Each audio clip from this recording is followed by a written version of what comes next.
Hello. I'm going to give a little discussion here about the more advanced techniques of Christianity. I had put up several channels in the past talking about what some people call conspiracy theories. Conspiracy theory was a term created by a CIA agent. Can't remember his name right offhand. I'm not great with names. So the important thing is to try to build treasure in heaven, because no matter how much money, wealth, power you have in this physical world, it's going to end. You're going to grow. I don't care how beautiful you are right now, you're going to grow old, and you're not going to be that beautiful anymore. And these women, especially women, but men too, that try to do all this plastic surgery, usually comes back and bites them. But no matter how much cosmetic surgery you do, your body's still going to age, and you're still going to die. Okay, and the corpse rotting in the ground is never pretty, and that's your end fate. Okay, so putting all your eggs, all your investment in this basket is not a good idea, because the other side, you live forever. And I've been studying some of these near-death experiences, and some of these people talk about some pretty horrific things that happen. Some of these people may be making this up. Some of these people may be lying. Some of these people may be sponsored by some church or religion, but many of these don't appear to be anyone that's gaining anything from making these statements, and they say they were in hell, and the way they describe it is pretty much the same no matter where they are. It's a horrible, horrible place of pain, agony, fear, terror. And so, I mean, that should be one of your main concerns. I mean, I don't know if you want to dwell on it all the time, because you can become very depressed and have a lot of mental anguish if you worry about these things constantly, but it is something you need to consider. The thing with Christian asceticism, you start forgetting about the material world, and stop living so much for that. I mean, we have to pay some homage to the material world, or we can't survive here. So, I mean, you can't just completely throw the material world out the window. But it's best to at least put some emphasis into spiritual things, spiritual practices. Study the Bible every day, and you got to study it. Okay, you can't just read it superficially, which is the mistake that many of these Protestants make. You know, at least the Catholics and the Orthodox are a little bit more realistic in realizing not every word of the Bible is literal. Many of it's metaphysical, allegorical, symbolic. And not everything is literal. And one of the biggest lies or cons there is this belief that once you're saved, you're always saved, and that's a mistake that many Protestants have been putting out. The problem with believing that, besides the fact that there's no place in the Scriptures that mention once saved, always saved, you have a tendency to become lazy and complacent, and yeah, there's places in the Bible that does talk about forgiveness, and a lot of these Protestant people, like Osteen and some of them, they put a lot of this Pollyanna kind of attitude that Jesus is going to forgive you. All you got to do is mouth a little 10-second prayer or whatever, and you're saved. You can't be unsaved. And for the rest of your life, you can go on sinning all you want, because you're not going to go to hell. That's not what the Scriptures say. Jesus gave far more warnings against sin than he talked about salvation. And one of the best things, this is something that's helped me with some of my problems, I always had a terrible anger problem, is prayer, constant prayer. I've gotten to the point where I pray at least 10 minutes to an hour every day, and part of it is, one of the things I learned about the Orthodox, had this prayer they call the Jesus prayer. And I've been studying the ancient Christians. Here's one of the books, the Philokalia. Okay, this is a collection of some of these Christian ascetics that lived in the desert and stuff. And they tell you a lot of things, like, you're not supposed to try to avoid suffering. A lot of these modern day pie-in-the-sky Christians think that you can just live a wonderful, carefree life. But that's not what the Scripture said. That's not what those old Christians said. Pain is like something that can be used to cleanse us and strengthen us, but it has to be your attitude. You have to go through your pain and suffering without attitude, without getting all mad and angry, and accepting it. And accepting it as chastisement from God, and it's something that's going to help you to become a stronger person. And when you start having that attitude, all the inevitable pain and suffering that's going to happen, and pain is inevitable. No matter how intelligent you are, how strong you are, how blessed you are, how rich you are, pain and suffering is going to happen. And this gives you a better attitude for dealing with it when it comes.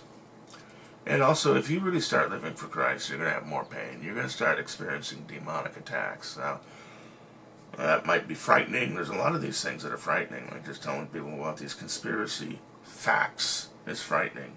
But it's reality. And pretending it isn't there isn't going to make it go away. And the world is being controlled by a dark, secret, satanic conspiracy. And many of our highest ranking political leaders, people high level in the military, in the media, law enforcement, a lot of the rich and famous are part of this secret satanic underground movement. And many of these people are also controlled through mind control and other things. I mean, it starts to get into the twilight zone. And there's the old saying, truth is stranger than fiction. A lot of science fiction is actually made from real things that have really happened. And they call it science fiction because nobody's going to believe it. But it's real. But the real world can be a terrifying place. And your best defense is through Christ. Because even if material things are going to happen, not might happen, bad material things will happen to you. Okay, it's inevitable. But it's what happens to your soul. That's what counts. Because we're here for 70, 80 years. Some are not even here for 1 year. But inevitably we will leave this world. Even if you live to be 110, you're still going to leave this world. Okay. And preparing for the spiritual side is what's important. Now, this thing that I found has helped me more than just about anything is this thing called the Jesus Prayer. Lord Jesus Christ, Son of God, have mercy on me.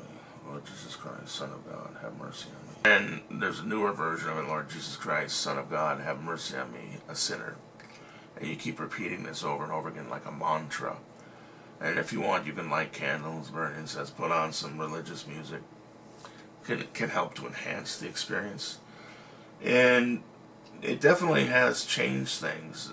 I get demonic attacks all the time, probably because I put up all these videos exposing Satan and his world agendas. I was constantly being attacked. It was driving me insane. But some people would have gone insane because I'm kind of tough. I can take a lot, but nobody's invincible. I mean, it was a lot, and this has helped give me a lot of strength to get through this. And then there's the knowledge that Jesus said, those who suffer in my name will receive great heavenly rewards. And I'm hoping that I will. However, I don't believe in the once saved, always saved theory. That's I think is a con by Satan. That's not true. There's no place in the scriptures that says that. Jesus gave far more warnings against sin than he talked about forgiveness. You have to make effort. You have to put some effort out. And one of the best effort is to set even 10 minutes a day. Most people can afford 10 minutes a day to just sit there and do pray. And it doesn't have to just be the Jesus prayer. There's many prayers. You repeat the Lord's Prayer over and over again. You can pray for yourself, pray for your friends, pray for your family. And the more selfish the prayer is, the less worthy it is. Praying for others is usually outweighs praying for yourself. And the original, these Hasidic Christians, they didn't pray for personal pleasure and treasures. They didn't pray for that. They prayed that Lord's will be done. And many of these people were very humble. And humility is very important with Christ. Arrogance is one of the worst things. It was the old saying, pride comes before the fall. That's referring to Satan. Because Satan, he was a great archangel called Lucifer. And he was pure, he was holy, he was wonderful. But he started getting hung up on his own personal beauty and power. and managed to attract a bunch of followers who were also hung up on his personal beauty and power. And you know, nobody becomes evil overnight, and I'm sure Satan, Lucifer, didn't become evil overnight. It was a gradual process, and it was started with pride. It started with pride. And as time went on, his behavior became more and more outrageous, and finally he was cast out of heaven. And when he cast out of heaven, he begged for forgiveness, and God wasn't willing to forgive him. Maybe if he kept on asking forgiveness and kept on repenting, God probably would have let him into heaven again. But he didn't do that. He initially begged for forgiveness. How do I know? This is in the book of Enoch. I think it talks about this. But then he became angry and bitter. And then that just kept getting worse and worse and worse. I believe Satan's evil continues to grow to this day. And that's the way it is. I mean, you know, a person doesn't grow up thinking, I'm going to become a burglar, I'm going to be a prostitute, I'm going to be a pimp, or, you know. Well, some people growing up in a screwed up family might, but most people don't. Most people, it's just a gradual process. And coming back to Christ can be a gradual process too. If you're a wicked, evil sinner, you can't come back and become a devout Christian in 5 minutes. One of the greatest conversions in history was the Apostle Paul, who was a murderer. Although he thought he was doing the right thing, but then again, when you're arrogant, like Paul obviously was, you don't think of what you're doing as being bad. What you're doing is good, you know. And anybody who criticizes you is bad. It's just 5 things I've learned about evil. 1, it's arrogant, it's insane, it's unreasonable, it's destructive, and ultimately it's self-destructive. Those who are evil ultimately destroy themselves. Satan is going to be cast into the lake of fire, along with all the fools who followed him. And there's a network now that, well, they used to say there's no such thing as Satan, no such thing as Satanism. Now they're saying, okay, there's Satanism, but Satanists aren't bad people. Satan's a good guy, you know, and that's not true at all. There's all kinds of Satanists who have been arrested for horrific murders, rapes, and these are the low-level ones. The high-level ones don't get arrested. They're despots. They're growing up in these families. The only time anything happens to them is they double-cross each other.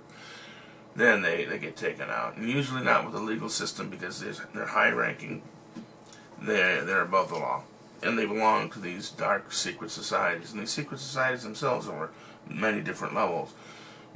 In the low levels, they usually try to convince you that they're a good, benevolent organization, and for the most part they are at the lower levels.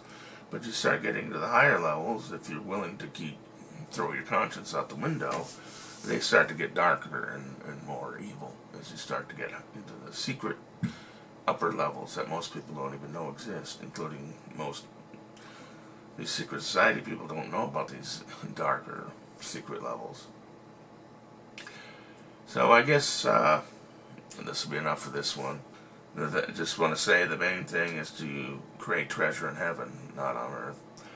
And realize that not everything in the Bible is simple. We should study the Bible, read it, but realize that it's deep. Don't take things on first glance. Okay, you got to look into it deeply.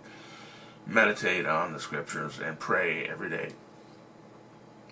That's my advice. You can repeat the Lord's Prayer over and over again, the Jesus Prayer over and over again, or you can have your own prayers. You know, pray for the world, for the people, for the president. There's a million different things you can pray for. Anyway, I guess that will be it for now. Thank you.